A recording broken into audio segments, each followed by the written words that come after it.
तो अब मान भी जाओ प्रिय, कुछ ही वर्ष गुजरे हैं परेशानियों में। कि अब मान भी जाओ प्रिय, कुछ ही वर्ष गुजरे हैं परेशानियों में, सात जन्मों की राह में कदम से कदम मिलाओ प्रिय। कि अब मान भी जाओ प्रिय। Hello friends.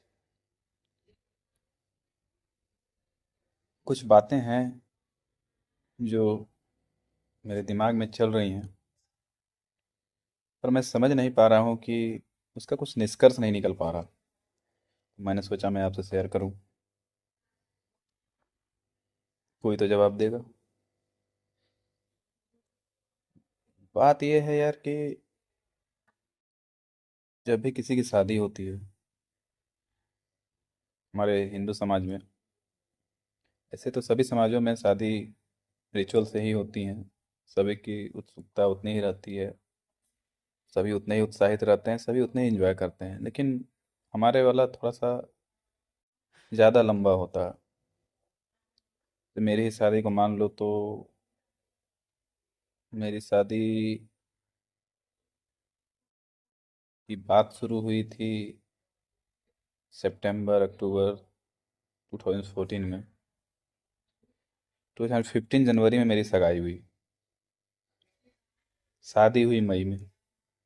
तो चलो बात विचार वाले पीरियड को छोड़ देता हूँ। इंगेजमेंट से शादी के बीच 4 महीने, उन 4 महीनों में मुझे लगता है 400 चीज़ों से कम नहीं हुई होगी। उन 400 चीज़ों में शादी के रिचुअल्स हैं, कुछ पर्सनल एक्सपीरियंस हैं, अरे तरह तरह की रोमांचित चीज़ें हुई। फिर शादी का डेट आया, शादी हुई पूरे रीति रिवाज से।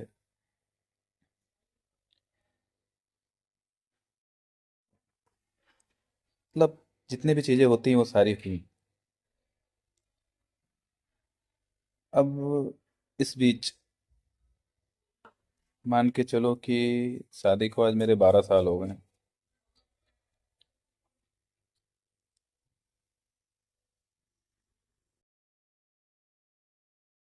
बीच में कुछ हो गया जो नहीं होना था, आपस में मतभेद जो भी है। तो मुझे ये समझ में नहीं आता कि जब ये रिश्ता बनता है तो बोला तो जाता है 7 जन्मों के लिए, लेकिन 7 जन्म छोड़ दो, एक जन्म तो टिकना चाहिए। तो इसमें मुद्दा कहाँ फंसता है? मुद्दा ये फंस रहा है सबसे पहले कि हमें बताया जाता है शादी का दूसरा नाम, लड़की वाले के पक्ष से जो बोला जाता है उसको बोलते हैं कन्यादान। लेकिन ये दान होता नहीं है भाई। ये मेरा एक्सपीरियंस है, औरों को पता नहीं। ये दान नहीं होता है, ये हरण होता है। कन्यादान नहीं, पुरुष हरण है ये। खैर चलो वो भी सही है, मुद्दा वो भी नहीं है। मुद्दा ये है कि जिस शादी को, जिस रिश्ते को जोड़ने के लिए उतनी सारी व्यवस्थाएं की गई हमारे हिंदू धर्म के हिसाब से, इतने रस्में हुई, इतने मंत्र पढ़े गए, क्या उन मंत्रों का, उन जो विधि हुई है, पूजा हुए हैं कितने सारे, उनका कोई वैल्यू नहीं है? या फिर इतना ही वैल्यू है कि 100 रुपये के स्टाम्प पेपर से उसका असर खत्म हो जाएगा? शादी हुई मंत्र के हिसाब से, तो मान लो डाइवोर्स का नौबत आ गया, तो क्या कोर्ट से 500 1000 रुपये का स्टाम्प पेपर में एक एग्रीमेंट बना के अलग हो जाने से रिश्ता खत्म हो गया? हो जाता है ऐसा क्या? इसका मतलब है कि हमारे रीति रिवाज बहियात हैं, किसी काम के नहीं हैं। और यदि वो काम के हैं, अगर सही में हमारे रिश्ता देवों के आशीर्वाद से बना है, उन मंत्रों से हमारा गठबंधन हुआ है, तो फिर ये कागज से वो रिश्ता कैसे टूटेगा। तो इसी पर मैं कुछ लाइन लिखा हूँ, आपसे शेयर करता हूँ, अच्छी लगे तो बताना, बुरी लगे तो भी बताना, मैं करेक्शन करूँगा।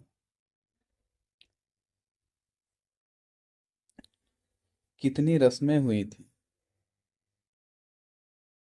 कितनी रस्में हुई थी सगाई से विदाई के अंतराल में। हाथ में कागजी सबूत, साथ में वकील, क्या तुम्हें लेने आया था मैं इस हाल में।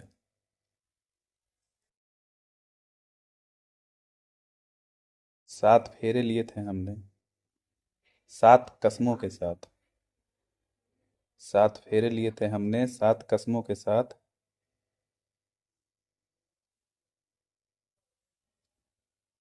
तब हुआ था ये गठबंधन। कितने मंत्र पढ़े गए थे तब हुआ था ये गठबंधन, देवों के हाथ। सात जन्मों के लिए तुम आए थे, सात जन्मों के लिए तुम आए थे, अभी कैसे छोड़ दोगे।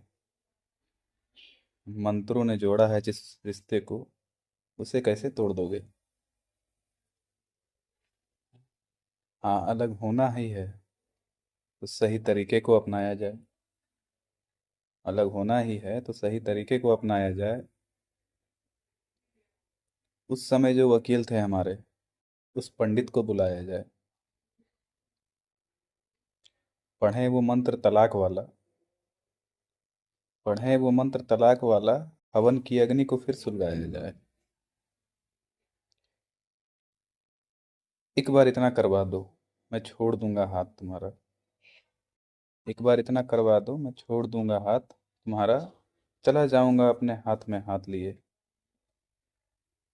और जो संभव नहीं है, और जो संभव नहीं है, तो अब मान भी जाओ प्रिय। कुछ ही वर्ष गुजरे हैं परेशानियों में। ये अब मान भी जाओ प्रिय, कुछ ही वर्ष गुजरे हैं परेशानियों में। सात जन्मों की राह में कदम से कदम मिलाओ प्रिय। ये अब मान भी जाओ प्रिय। तो भाइयों, आपको मेरी ये रचना कैसी लगी बताइएगा, क्योंकि इसे मैंने बहुत ही हृदय से लिखा हूँ। हृदय नहीं, सॉरी, हृदय की गहराइयों से लिखा हूँ। तो बताइएगा कैसा लगा, और मेरे सवाल का भी जवाब दीजिएगा, क्या ये ऐसा संभव है कि इतने मंत्रों से जोड़ा हुआ रिश्ता 100 रुपये का स्टाम्प पेपर से टूट जाए। बताइएगा जरूर। बाय।